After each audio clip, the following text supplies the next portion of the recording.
Oke, Bismillahirrahmanirrahim. Assalamualaikum warahmatullahi wabarakatuh. Perkenalkan, kami dari kelompok satu kelas reguler sore untuk mata kuliah Desain Sistem Cerdas. Nah, untuk proyek yang akan kami bahas saat ini adalah proyek tentang sistem penyiraman air otomatis. Nah, untuk sebuah proyek ini, kelompok kami memberikan judul yaitu sebuah AgriSmart Project. Nah, itu untuk judul proyek yang kami kerjakan. Nah, di sini Nah, dari kelompok satu ini kami terdiri dari 3 orang. Yang pertama adalah Pak Acep Prian, kemudian saya sendiri, dan ada Agali. Nah, untuk latar untuk profil latar belakang penelitian yang kelompok kami ambil ini adalah di Desa Dewasari. Ini adalah kebetulan desanya dari Desa Agalih ya. Ini adalah di tengah. Jadi ini di tengah-tengah. Desa ini terletak di Kecamatan Cijengjing, Kabupaten Ciamis, Provinsi Jawa Barat. Nah, secara geografis, Desa Dewasari ini terletak di sebelah barat Kecamatan Cijengjing, terletak pada jarak 44 kilometer dari ibu kota kecamatan dan 4 kilometer dari ibu kota kabupaten. 129 kilometer dari ibu kota provinsi, 409 kilometer dari ibu kota negara. Dengan luas wilayah keseluruhan 318.950 hektar. Nah, secara administrasi, Desa Dewasari ini terdiri dari 6 dusun yang meliputi 17 RW dan 46 RT. Nah, untuk latar belakang dari Desa Dewasari ini, di sini setelah kita melakukan tinjauan dan survei ke lokasi, kita menemukan bahwa ada beberapa hal yang kita temukan.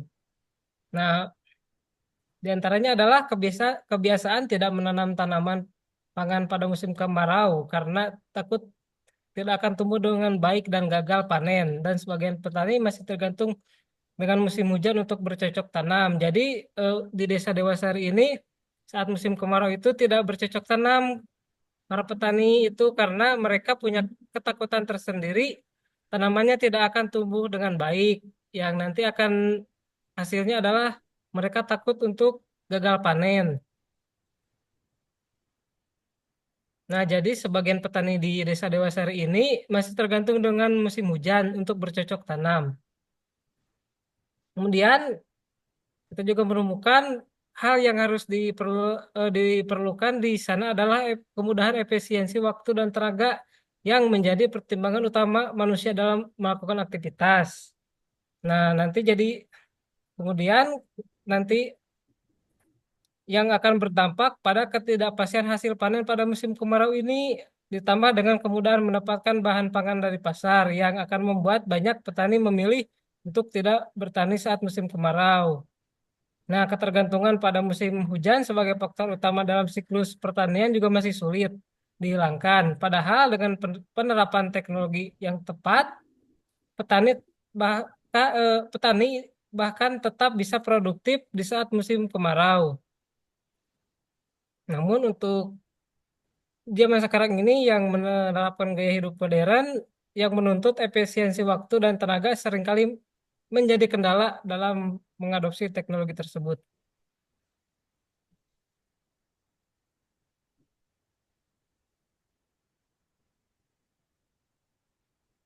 Oke, untuk materi selanjutnya akan dijelaskan oleh Acep. Padanya saya persilakan. Selanjutnya adalah sistem penyiraman berbasis IoT. Sistem penyiraman berbasis IoT adalah sistem otomatis yang menggunakan perangkat terhubung internet untuk mengelola dan mengoptimalkan penyiraman tanaman atau lahan secara cerdas. Sistem ini biasanya terdiri dari sensor-sensor seperti sensor kelembaban tanah, suhu, dan cuaca yang ditempatkan di area yang akan disiram.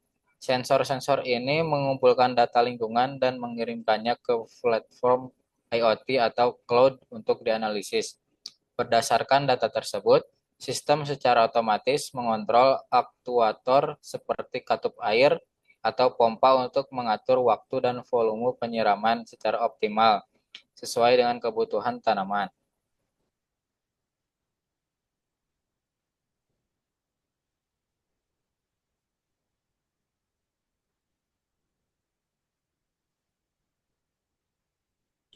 Target capaian. Yang pertama adalah efisiensi penggunaan air.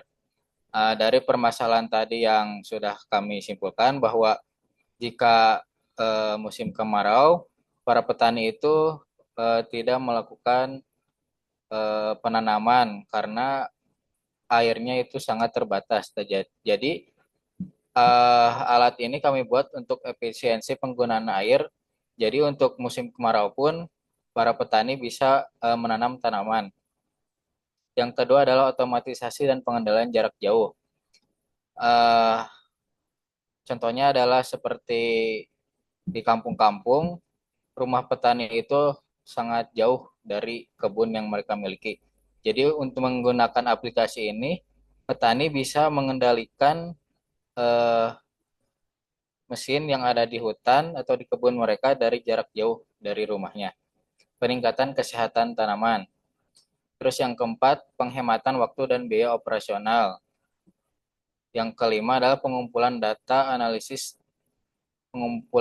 analisis data. Yang keenam, keberlanjutan dan ramah lingkungan. Selanjutnya, paparan smart system yang akan dijelaskan oleh Agali.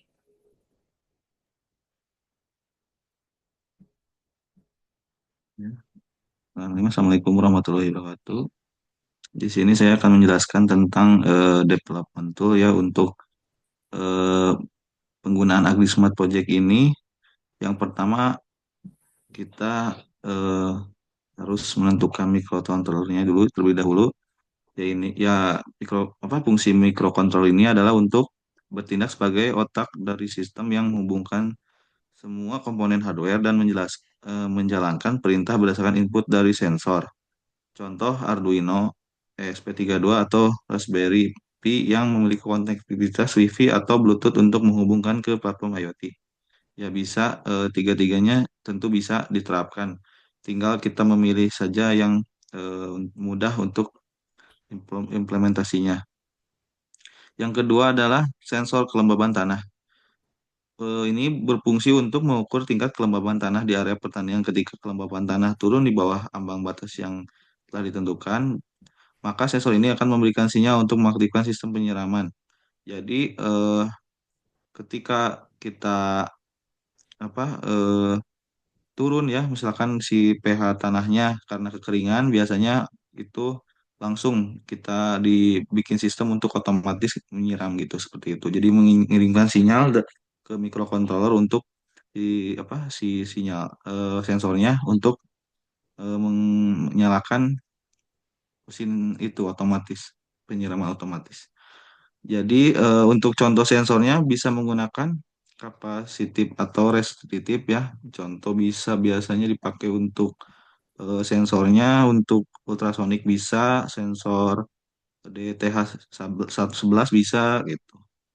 Untuk memberikan pembacaan kelembaban dengan tingkat durasi yang tinggi, akurasi yang tinggi. Yang ketiga, sensor suhu dan kelembaban udara. Ini berfungsi untuk mengukur suhu dan kelembapan udara di sekitar tanaman.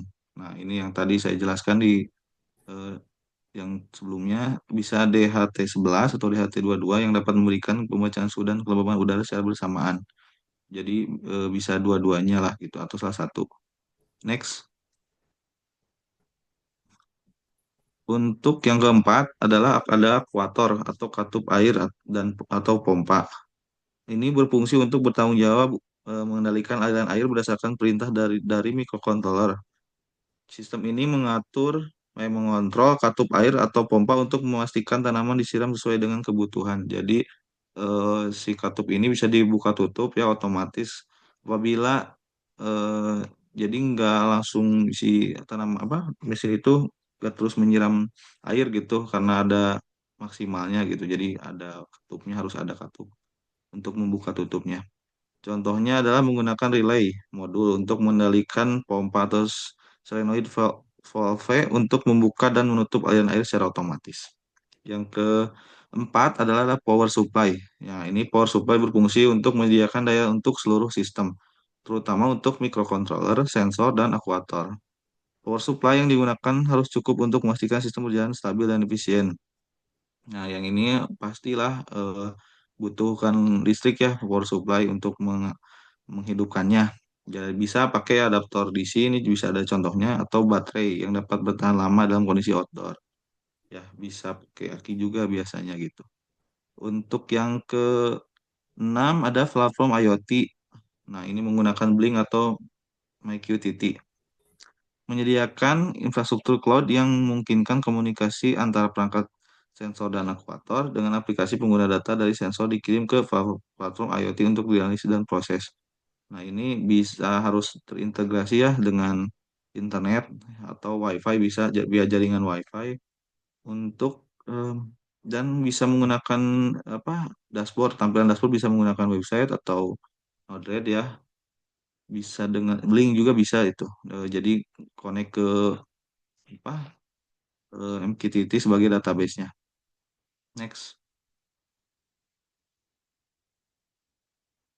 Nah, di sini ada aplikasi atau dashboard IoT, Blink, Node-RED, Custom Web App. Nah, yang tadi saya jelaskan ya tadi bisa menyediakan user interface ya atau antarmuka pengguna untuk memonitor kondisi sistem dan mengalihkan penyiraman dari jarak jauh.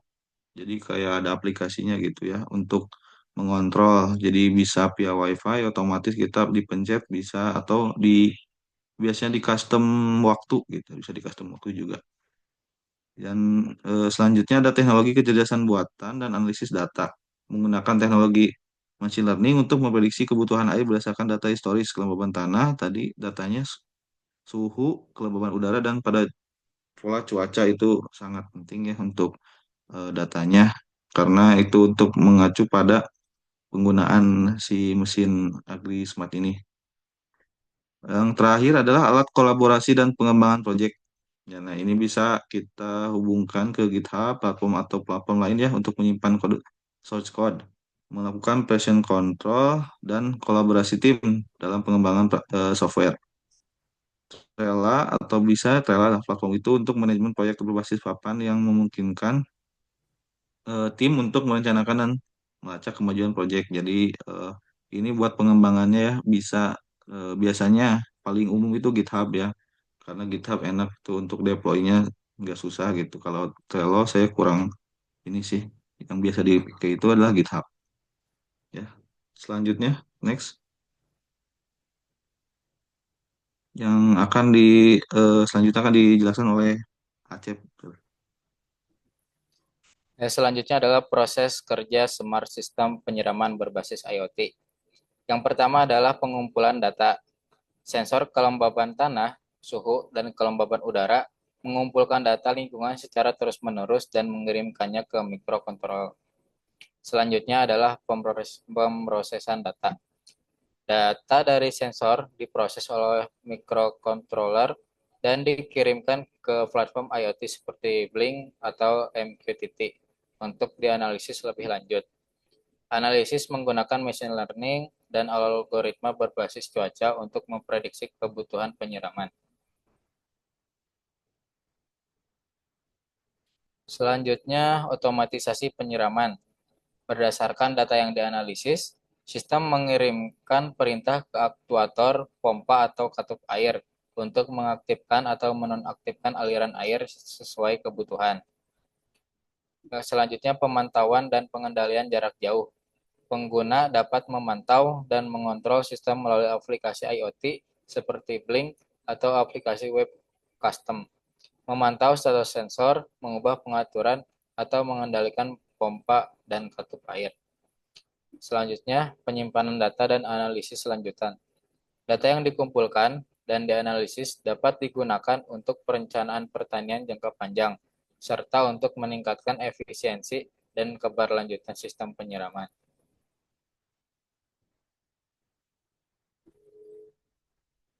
Untuk selanjutnya kesimpulan akan dibawakan oleh Awisnu. Baik, untuk kesimpulan dari proyek yang kami buat. Nah, jadi proyek ini merupakan proyek sistem penyiraman air berbasis IoT yang dirancang untuk Desa Dewasari di Kecamatan Cijenjing, Ciamis. Nah, jadi proyek AgriSmart ini kita tawarkanlah solusi kepada para petani yang inovatif dan berkelanjutan untuk mengatasi masalah yang mereka hadapi, terutama pada terutama pada musim kemarau, berdasarkan analisis dan perancangan sistem.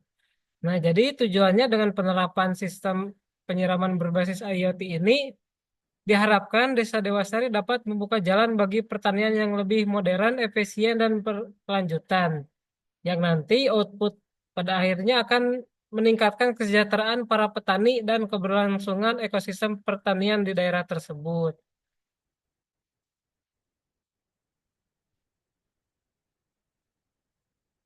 Oke,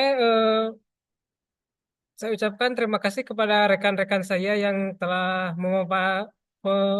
atas pemaparan materinya. Kami menyadari bahwa tugas proyek ini masih banyak kekurangannya. Terima kasih juga kepada dosen pengampu kita yaitu Pak Dewanto. Kami menyadari ini masih belum sempurna, masih banyak kekurangan yang harus kita tingkatkan lagi. Maka dari itu, saya ucapkan terima kasih juga kepada Desa Agali ya karena sudah me, apa, menyediakan lah dan memfasilitasi kelompok kami untuk melakukan penelitian. Mungkin akhir kata saya mohon maaf, terima kasih. Presentasi dari kelompok satu kelas reguler sore dicukupkan sekian. Mohon maaf atas kekurangannya. Wabillahi taufiq wal hidayah. Wassalamualaikum warahmatullahi wabarakatuh.